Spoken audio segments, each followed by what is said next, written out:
Good morning everyone. और रोहित नाम है हमारा। आप देखना शुरू कर चुके हैं टेस्ट ट्यूटर। तो डियर साथियों, डिस्कस करेंगे पर्यावरण अध्ययन को और 2013 का पेपर डिस्कस कर लेते हैं। ठीक है, 2013 का पेपर बहुत अच्छे ढंग से डिस्कस कर लेते हैं। चले तो शुरुआत करेंगे साथियों, बिल्कुल शुरुआत करते हैं। और ये क्वेश्चन यूपी टेट 2023 के लिए भी बहुत इंपॉर्टेंट रहेंगे। चलिए शुरुआत करेंगे पेपर 2013 का। ठीक, चलिए तो क्वेश्चन संख्या 1 नंबर से शुरुआत करते हैं। क्वेश्चन संख्या 1 नंबर क्या कहता है? ठीक है, ध्यान से देखिएगा। क्वेश्चन संख्या 1 क्या कहता है कि वायरस संक्रमण से होने वाला रोग है। क्वेश्चन संख्या 1 नंबर है, 1 नंबर है वायरस संक्रमण से होने वाला रोग है टाइफाइड, कोलरा, जुकाम या फिर मलेरिया। मलेरिया किससे होता है? मच्छरों से। ठीक है ना। तो डियर साथियों, मच्छरों से भी होता है और दूषित जल पीने से भी हो जाता है, बहुत सारी चीज़ें होती हैं, है ना। लेकिन बेसिकली यहाँ पर अब फोकस करेंगे कि वायरस संक्रमण से होने वाला रोग है।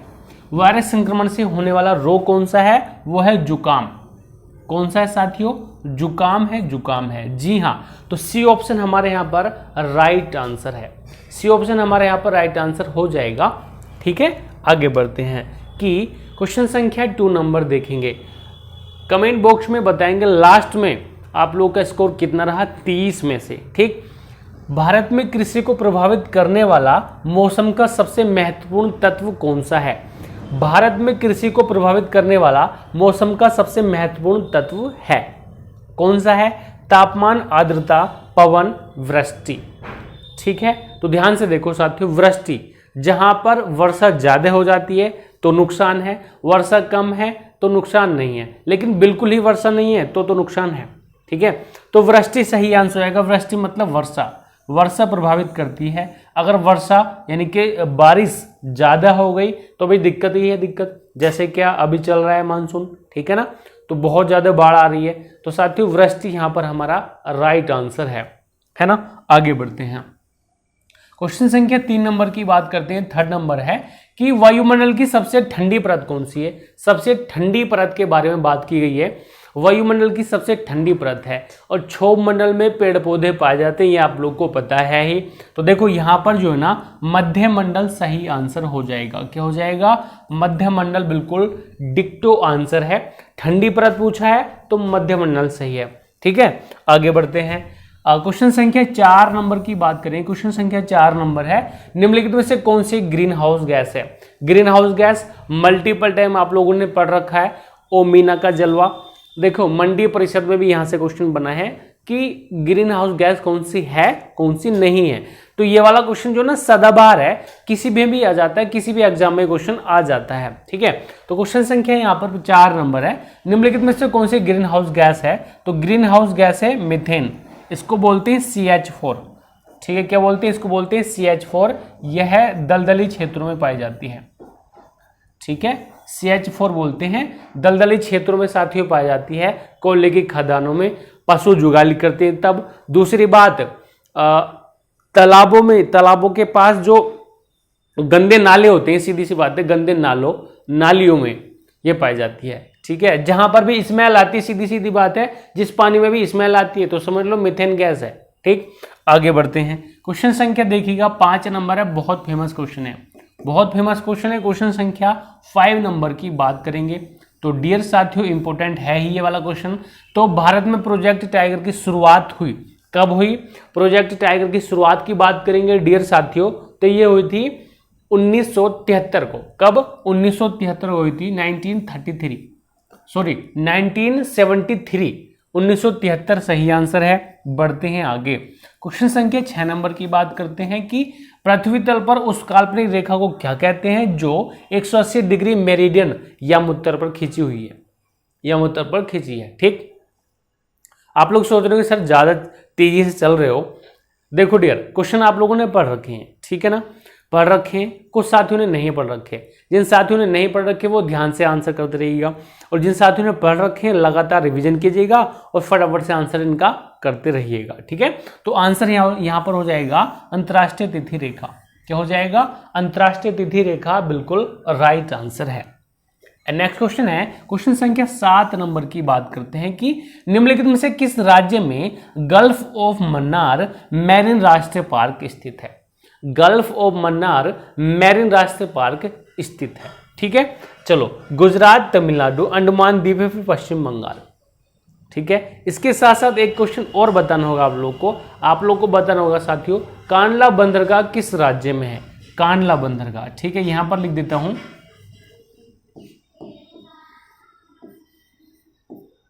कांडला बंदरगाह।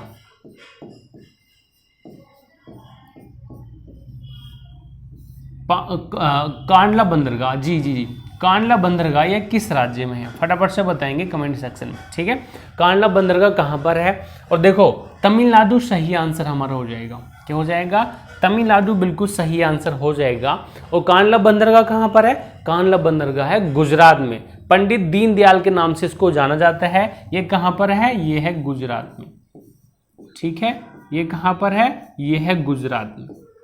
ठीक है डियर, चलो बहुत बढ़िया, आगे बढ़ते हैं डियर साथियों। क्वेश्चन संख्या 8 नंबर की बात करते हैं कि जनगणना 2011 के अनुसार भारत में लिंग अनुपात कितना था, मतलब है, लेकिन 11 की बात करेंगे तो बीत गया, तो 940, 1000 पुरुषों पर 940 महिलाएं थी। ठीक है, तो यहां पर हमारा सही आंसर हो जाएगा ऑप्शन संख्या 1। क्वेश्चन संख्या 9 नंबर देखेंगे, निम्नलिखित में से किस एक प्राणी को किसान का मित्र कहा जाता है। किस एक प्राणी को किसान का मित्र कहा जाता है, ये वाला क्वेश्चन बताऊं कहां पर आया था, यूपी टेट में तो मल्टीपल टाइम पूछा जाता है, साथ ही बीएड एंट्रेंस में भी ये वाला क्वेश्चन पूछा गया है। बीएड एंट्रेंस में भी ये वाला क्वेश्चन पूछा गया है 2022 में। ठीक है, तो देखो साथियों, कैचुआ, कैचुआ सही आंसर हो जाएगा। कैचुए को किसान का मित्र कहा जाता है क्योंकि साथियों यह जो ना खेत में मिट्टी को पलट देता है, जिससे मिट्टी उर्वरक हो जाती है, उर्वरक यानी कि बहुत अच्छी हो जाती है, जिससे फसल की गुणवत्ता बढ़ जाती है। ठीक, आगे बढ़ते हैं, क्वेश्चन संख्या 10 नंबर की बात करते हैं। क्वेश्चन संख्या 10 है, निम्नलिखित भारतीय राज्यों में से किस राज्य की कोई समुद्री सीमा नहीं है। किस राज्य की कोई समुद्री सीमा नहीं है। ठीक है, चले तो यहां पर देखिएगा, बेसिकली गुजरात, गोवा, राजस्थान सही आंसर हमारा हो जाएगा। क्या हो जाएगा, राजस्थान हमारा सही आंसर है। ठीक है, कमेंट बॉक्स में बताएंगे इस क्वेश्चन का आंसर किसका, जो मैं पूछने वाला हूं आप लोग बताएंगे तूतीकोरिन,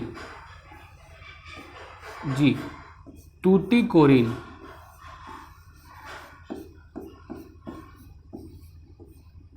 तूतीकोरिन बंदरगाह, तूतीकोरिन बंदरगाह ये साथियों किस राज्य में है, बताएंगे। तूतीकोरिन किस राज्य में है, बताओ ध्यान से, बहुत ही इंपॉर्टेंट है। सुपर टैट में तो ये क्वेश्चन यहां से निश्चित ही मिलने वाला है। ठीक है, तो देखो निम्नलिखित राज्यों में से किस राज्य की कोई समुद्री सीमा नहीं है, राजस्थान। और तूतीकोरिन कहां पर है, तूतीकोरिन साथियों ये है तमिलनाडु में, तमिलनाडु में। कहां पर है, तमिलनाडु में है। ठीक है डियर, इसका भी आप लोग को ध्यान रखना होगा। आगे बढ़ते हैं कि क्वेश्चन संख्या 11 नंबर है कि किससे नदी के प्रदूषण स्तर की माप की जाती है। इसके फुल फॉर्म भी पूछ लेता है, इस क्वेश्चन की फुल फॉर्म भी पूछ लेता है, तो आंसर पता क्या हो जाएगा, आंसर हो जाता है biochemical oxygen demand, BOD. Biology भी आ जाता है, बायोलॉजी, लेकिन बायोकेमिकल ऑक्सीजन डिमांड है बीओडी, बीओडी। ठीक है, क्या हो जाएगा, बीओडी हो जाएगा। बायोकेमिकल है ना कि बायोलॉजी, क्योंकि ये भी क्वेश्चन पूछा गया है फुल फॉर्म के लिए। ठीक है, आगे बढ़ते हैं साथियों, क्वेश्चन संख्या 12 नंबर की बात करते हैं कि समुद्री शैवाल किसका महत्वपूर्ण स्रोत है। समुद्री शैवाल किसका महत्वपूर्ण स्रोत है ना, देखेंगे ध्यान से, क्लोरीन, ब्रोमीन, आयोडीन, लोहा। फटाफट से आंसर करो, आंसर हमारा हो जाएगा आयोडीन। आयोडीन की कमी से घेंगा रोग होता है, लेकिन अब नहीं होता, पहले होता था पुराने जमाने में, अब ना होता ना, अब होता ही नहीं। आगे बढ़ते हैं साथियों, क्वेश्चन संख्या 13 नंबर की बात करेंगे कि सैक लाइकेन है, सैक लाइकेन है, परजीवी, रसायन स्वपोषी, अपघटक, सहजीवी। क्वेश्चन आप लोगों ने पढ़ रखा है, जी निश्चित ही आप लोगों ने क्वेश्चन पढ़ रखा है ये, और आंसर हमारा हो जाएगा ऑप्शन संख्या डी, सहजीवी। ठीक है, सहजीवी हमारा बिल्कुल राइट आंसर है, सहजीवी हमारा बिल्कुल गजब आंसर है। आगे बढ़ते हैं, क्वेश्चन संख्या देखिएगा 14 नंबर है। 14 नंबर है, सीएनजी का ईंधन के रूप में किसमें इस्तेमाल होता है? CNG compressed natural gas. 2011 में भी ये क्वेश्चन पूछा गया था, इसकी फुल फॉर्म पूछ ली गई है। और इसमें क्या पूछा गया है कि सीएनजी का ईंधन के रूप में किसमें इस्तेमाल होता है? तो वाहनों और उद्योगों में। किसमें साथियों? वाहनों और उद्योगों में इसका प्रयोग किया जाता है। किसका? सीएनजी का प्रयोग किया जाता है। ठीक, आगे बढ़ते हैं, क्वेश्चन संख्या 15 नंबर की बात करते हैं। डियर साथियों, पर्यावरण जागरूकता का किसके द्वारा सृजन किया जा सकता है? व्याख्यान, क्षेत्र भ्रमण, समूह वार्तालाप, अध्ययन। जैसे आप लोग कहीं पर गए घूमने, ठीक है, तो प्रत्यक्ष अनुभव होगा। ठीक है, मान लीजिएगा आप टीचर हैं, भविष्य में टीचर तो हैं ही, भावी टीचर हैं आप, तो आप अपने बच्चों को घुमाने ले गए, स्कूल के बच्चों को घुमाने ले गए, मान लीजिए कहीं राष्ट्रीय उद्यान में घुमाने ले गए। ठीक है, तो बच्चों क्या होगा? बच्चों को जब भ्रमण कराएंगे तो उन्हें प्रत्यक्ष अनुभव होगा। सीधी सीधी बात है, प्रत्यक्ष अनुभव होगा। अगर नहीं लेके गए और उसके बारे में पूछने लगे तो वह कैसे बताएंगे? नहीं बताएंगे ना। अगर उनको घुमाने लेके गए तो उनको पता चलेगा कि वहां पर क्या क्या चीजें थी, क्या क्या हमने देखा। ठीक है, तो क्षेत्रीय भ्रमण सही आंसर हो जाएगा। क्षेत्रीय भ्रमण सही आंसर है। ठीक है, आगे बढ़ते हैं, क्वेश्चन संख्या 16 नंबर है, एलपीजी किसका संक्षिप्त रूप है? फुल फॉर्म पूछ ली गई है एलपीजी की फुल फॉर्म पूछ ली गई है। तो एलपीजी की फुल फॉर्म में लिक्विफाइड पेट्रोलियम गैस एलपीजी की फुल फॉर्म है। ठीक है, तो आंसर हमारा हो जाएगा ऑप्शन संख्या सी। नेक्स्ट क्वेश्चन इज, क्वेश्चन संख्या 17 नंबर की बात करेंगे कि पृथ्वी पर पहुंचने से पहले ओजोन परत किन किरणों को अवशोषित करती है? किन किरणों को अवशोषित करती है? हम लोग 30 नंबर तक डिस्कस करेंगे, फटाफट से तेजी के साथ कवर कर लेते हैं चीजों को। तो यहां पर पराबैंगनी किरणें सही आंसर हमारा हो जाएगा। क्या हो जाएगा? पराबैंगनी किरणें यहां पर बिल्कुल गजब आंसर हमारा हो जाएगा। आगे बढ़ते हैं, अब देखो ये भी बहुत फेमस है कि चमगादड़ स्तनधारी है क्योंकि वह उड़ता है, रात्रिचर है, शाकाहारी है या फिर बच्चे देता है। जितने भी स्तनधारी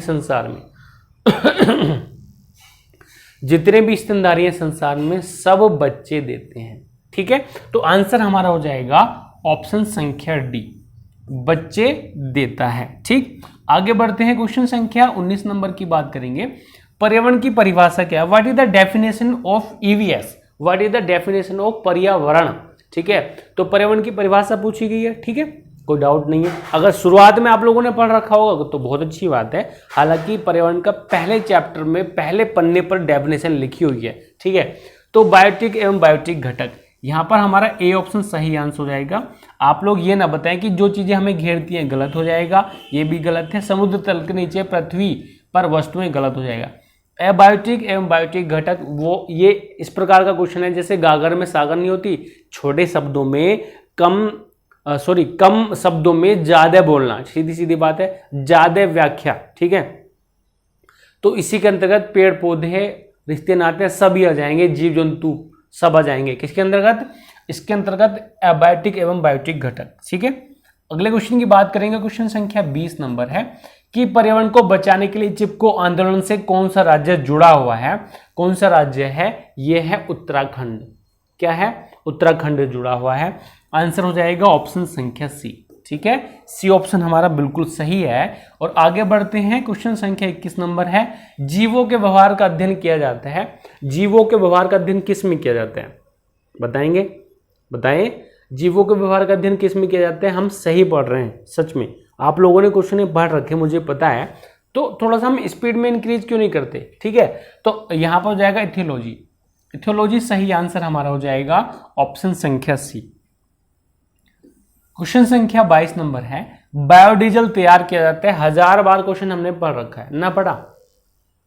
रतन ज्योत इसको बोलते हैं, बायोडीजल यानी कि रतन ज्योत जेट्रोफा।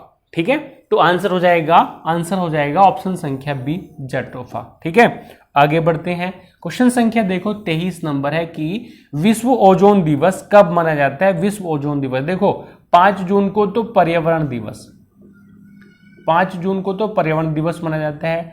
25 अप्रैल, 16 सितंबर, 21 मार्च को विश्व वानिकी दिवस मनाया जाता है और 16 सितंबर को मनाया जाता है ओजोन दिवस। ठीक है, आगे बढ़ते हैं। क्वेश्चन संख्या देखिएगा 24 नंबर क्या कहता है कि सिल्वीकल्चर संबंधित है। सिल्वीकल्चर किससे संबंधित है? किससे संबंधित है? वन एवं वन्य उत्पाद से संबंधित है। वन एवं वन्य उत्पाद से संबंधित है। ए ऑप्शन हमारा बिल्कुल सही रहेगा। क्वेश्चन बचे हैं 5। ठीक है, निम्नलिखित में से किस जनपद में चंद्रप्रभा वन्यजीव अभ्यारण्य है? अभ्यारण्य शुद्ध लिखा हुआ है, ये वर्तनी में भी कभी कभी पूछ लेता है। ठीक है, तो बेसिकली आंसर हमारा हो जाएगा च से चंद्रप्रभा, च से हो जाएगा चंदौली। ठीक है, च से चंद्रप्रभा, च से हो जाएगा चंदौली। ठीक है, आंसर हो जाएगा ऑप्शन संख्या बी। आगे बढ़ते हैं। क्वेश्चन संख्या 26 नंबर देखेंगे कि निम्नलिखित में से कौन द्वितीय श्रेणी का उपभोक्ता है? प्रथम के अंतर्गत कौन कौन आता है? प्रथम के अंतर्गत बकरी, खरगोश, बकरी, खरगोश, हाथी प्रथम के अंतर्गत है। ये क्या साथी? फर्स्ट के अंतर्गत है, फर्स्ट श्रेणी के अंतर्गत है ना। फर्स्ट श्रेणी के अंतर्गत है हाथी। और कौन है फर्स्ट के अंतर्गत? फर्स्ट के अंतर्गत है बकरी। ठीक है, अच्छा, सांप आएगा सेकंड में और बात करेंगे शेर की तो शेर आएगा थर्ड कैटेगरी में। ठीक है, तो बेसिकली आंसर हो जाएगा ऑप्शन संख्या बी। आगे बढ़ते हैं। झूम खेती की बात करेंगे। झूम खेती की बात करेंगे, कहां पर होती है? अभी भी झूम खेती होती है, छोटी छोटी क्यारियां बनाकर होती है, पेड़ों को काटकर जलाकर छोटी छोटी क्यारियां बनाकर तब होती है, क्योंकि ढलानों वाले स्थानों पर कह सकते हैं जबरदस्ती कृषि की जाती है, क्योंकि खेत होते नहीं। ठीक है, तो आंसर हो जाएगा मेघालय। मेघालय सही आंसर हो जाएगा, मेघालय। ठीक, आगे बढ़ते हैं साथियों। क्वेश्चन संख्या 28 नंबर है कि शुष्क बर्फ किसका ठोस रूप है? Ammonia, carbon dioxide, nitrogen, oxygen. तो किसका हो जाएगा बताएं? ये हो जाएगा CO2, कार्बन डाइऑक्साइड। और वायुमंडल में कार्बन डाइऑक्साइड की मात्रा कितनी है? 0.038%। ठीक है, तो आंसर हो जाएगा ऑप्शन संख्या बी, CO2। अगले क्वेश्चन की बात करते हैं। क्वेश्चन संख्या 29 नंबर है कि निम्नलिखित अंतर्राष्ट्रीय संस्थाओं में से कौन सी संस्था वन्य जीव संरक्षण के प्रति समर्पित है? तो बहुत अच्छा क्वेश्चन। देखो, हु तो है नहीं, यूनेस्को भी नहीं है और UNDP नहीं है साथियों। UNEPA, हालांकि फुल फॉर्म में कुछ छूट गया है इसमें, बाकी UNEPA ध्यान रखिएगा, UNEPA ध्यान रखिएगा। ठीक है, और यह रहेगा आज की सेशन का हमारा अंतिम क्वेश्चन। डियर साथियों, आज की सेशन का हमारा अंतिम क्वेश्चन रहेगा। सेशन को लाइक तो करना ही है आप लोग को, चैनल को सब्सक्राइब करना है, टेलीग्राम को ज्वाइन करेंगे, लिंक डिस्क्रिप्शन बॉक्स में मिल जाएगा। साथ ही साथ क्या करना है? कमेंट बॉक्स में बताना होगा 30 में से आप लोग का स्कोर कितना रहा। ठीक है, चलिए। कृत्रिम वर्षा के लिए मेघ विजन के लिए प्रयुक्त रसायन कौन सा है? Silver nitrate. देखो, सिल्वर आयोडाइड क्या रहेगा? सिल्वर आयोडाइड हमारा सही आंसर हो जाएगा। ठीक है, तो ऑप्शन संख्या सी बिल्कुल बेस्ट आंसर रहेगा। ठीक है, स्कोर तो बताना ही है। ठीक है, ठीक है जी, हाँ, स्कोर तो आप लोग को बताना ही है। साथ में क्या करना है? क्लास को बताना है, क्लास का फीडबैक देना है कि क्लास आप लोग को कैसी लगी। ठीक है ना डियर? हाँ बिल्कुल। चलिए फिर हाँ, चलिए फिर ख्याल रखिएगा अपना। Thank you.